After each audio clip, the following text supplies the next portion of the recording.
ଦେଶରେ ଲାଗୁ ହେଲା ନୂଆ ଲେବର କୋଡ଼୍। କ'ଣ ରହିଲା ମହିଳା ଶ୍ରମିକମାନଙ୍କ ପାଇଁ ନୂଆ ନିୟମ। ମୋଦି ସରକାର ଶ୍ରମ ସୁଧାରକୁ ନେଇ ସବୁଠୁ ବଡ଼ ପଦକ୍ଷେପ ନେଇଛନ୍ତି। ଶ୍ରମିକମାନଙ୍କ ପାଇଁ ପୁରୁଣା ଶ୍ରମ ନିୟମକୁ ସମ୍ପୂର୍ଣ୍ଣ ପରିବର୍ତ୍ତନ କରିଦେଇଛନ୍ତି ଏବଂ ନଭେମ୍ବର 21 ତାରିଖ ଠାରୁ ସାରା ଦେଶରେ ନୂଆ ଲେବର କୋଡ଼୍ ଲାଗୁ ହୋଇଛି।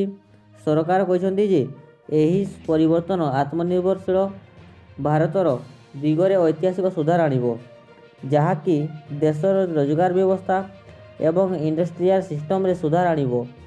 ଏହି ନୂଆ ନିୟମ ଦ୍ୱାରା 40 କୋଟି ଶ୍ରମିକ ଲାଭାନ୍ୱିତ ହେବେ ବୋଲି ଆଶା ରହିଛି।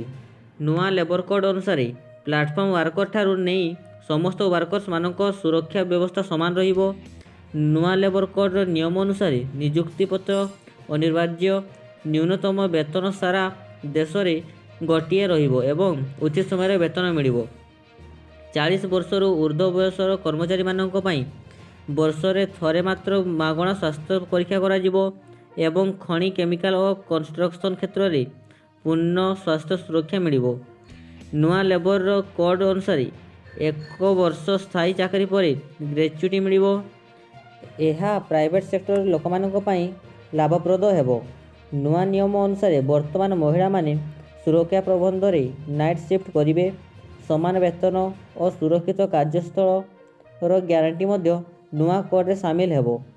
Ola, Uber driver, Zomato, Swiggy delivery, ଅନ୍ୟାନ୍ୟ ପାର୍ଟନର ଆପ୍ ବେସ୍ଡ ୱାର୍କର୍ସମାନେ ସାମାଜିକ ସୁରକ୍ଷାର ଲାଭ ପାଇବେ।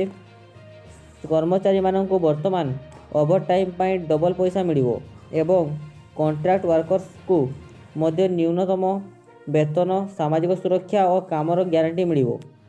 ନୂଆ ଲେବର କୋଡ଼୍ ଅନୁସାରେ କମ୍ପାନୀ ଓ ଶ୍ରମିକ ଉଭୟଙ୍କ ପାଇଁ ଅସୁବିଧାର ନୂଆ ସମାଧାନ ଆଣିବ।